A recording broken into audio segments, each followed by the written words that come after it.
নমস্কার বন্ধুরা, আমি রেখা। আশা করছি তোমরা খুব ভালো আছো। আজকে তোমাদের সাথে দারুণ স্বাদের অথচ নিরামিষ রেসিপি শেয়ার করছি। ভিডিওটা শেষ পর্যন্ত দেখার অনুরোধ রইল। চলো রেসিপিটা শুরু করা যাক। তার জন্য লাগছে শসা। তো শসা এখানে আমি 3টে বড় সাইজের নিয়েছি। এই শসার রেসিপিটাতে শসাগুলো নরম শসা হলে চলবে না, বুড়ো শসাতেই এই রেসিপিটা ভালো হয়। আর লাগছে 2টো বড় সাইজের আলু। শসা আর আলুগুলোকে ছোট ছোট করে কেটে অন্য একটি পাত্রে রেখে দিয়েছি। শসার বীজগুলো বাদ দিয়ে দিতে হবে। কড়াইতে পরিমাণ মতো তেল দিয়ে দিয়েছি। তেলটা গরম হয়ে গেলে 1 চামচ হলুদ গুঁড়ো দিয়ে দেবো। হলুদ গুঁড়ো দেওয়ার পর আমি আলুগুলো দিয়ে দেবো ভাজার জন্য। আলুগুলো ভাজার সময় আমি গ্যাসের ফ্লেমটা মিডিয়ামে রেখে আলুগুলো ভাজতে থাকবো। যতক্ষণ না আলুগুলো লাল লাল করে ভাজা হচ্ছে ততক্ষণ আমি আলুগুলোকে ভাজতে থাকবো। এরপর দিয়ে দেবো স্বাদ মতো নুন। তো নুন দেওয়ার পর আবারও আমি ভাজতে থাকবো।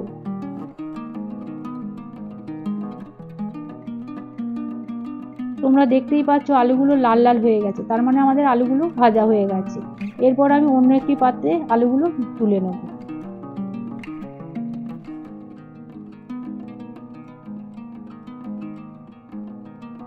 এরপর ওই একই তেলের মধ্যে শসাগুলোকে হালকা ভেজে নেব।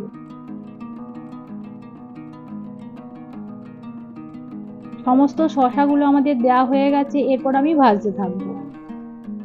কিছুক্ষণ শসাগুলো ভাজার পর দিয়ে দেবো স্বাদ মতো নুন। তো নুন দেওয়ার পর আবারও আমি ভাজতে থাকবো। শসাগুলো আমাদের হালকা ভাজা হয়ে গেছে। যেই পাত্রে আমি আলু ভেজে তুলে রেখেছি সেই পাত্রেতেই আমি শসাগুলো ভেজে তুলে নেব। শসা আর আলুগুলো আগের দিকে তেলের মধ্যে ভেজে তুলে রাখলে এই তরকারির স্বাদটা খুবই ভালো হয়।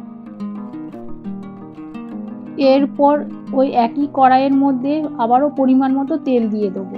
তেলটা গরম হয়ে গেলে দালচিনি, 2টো এলাচ ফাটিয়ে, 2টো লবঙ্গ, একটা তেজপাতা চিড়ে আর একটা শুকনো লঙ্কা চিড়ে ফোড়ন দিয়ে দেবো। দিয়ে দেবো 1 চামচ গোটা জিরে। তো ফোড়নগুলো আমি ভালোভাবে ভেজে নেব। ভাজার গন্ধটা বেরোলেই দিয়ে দেবো 1 চামচ হলুদ গুঁড়ো।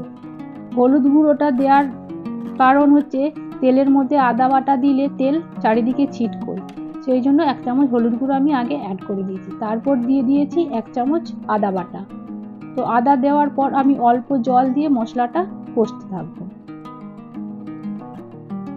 দিয়ে দেবো 1 চামচ লঙ্কার গুঁড়ো। তো এখানে ঝালটা খুব বেশি আমি দেবো না, কারণ শসার তরকারিতে বেশি ঝাল চলে না। দিয়ে দেবো 1 চামচ আবারও হলুদ গুঁড়ো দিয়ে ভালোভাবে আমি কষতে থাকবো। মশলাটা আমাদের খুব ভালোভাবে ভাজা হয়ে গেছে, মশলা থেকে তেলও ছেড়ে গেছে।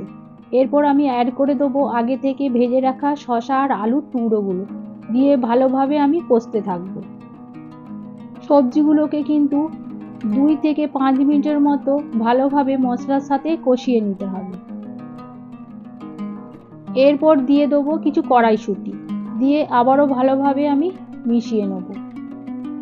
এটা যত সময় ধরে মশলার সাথে কষতে থাকবে ততটাই খেতে টেস্ট হবে। এরপর অ্যাড করে দেবো ছোট কাপের 2 কাপ জল দিয়ে ভালোভাবে মিশিয়ে নেব। শসার এই রেসিপিটা আগে মা ঠাকুমারাই করতো, তাদের থেকেই এই রেসিপিটা আমার শেখা। 15 মিনিটের মতো ঢাকনা দিয়ে ঢেকে আমি সেদ্ধ হতে দেবো। তো 15 মিনিট বাদে ঢাকনাটা খুলে দেখবো সবজিটা আমাদের সেদ্ধ হয়েছে কিনা। তো সবজির কালার চেঞ্জ হয়ে গেছে, তার মানে আমাদের সবজিগুলো ভালোভাবে সেদ্ধ হয়ে গেছে। এরপর অ্যাড করে দেবো 2 চামচ চিনি, 1 চামচ ঘি,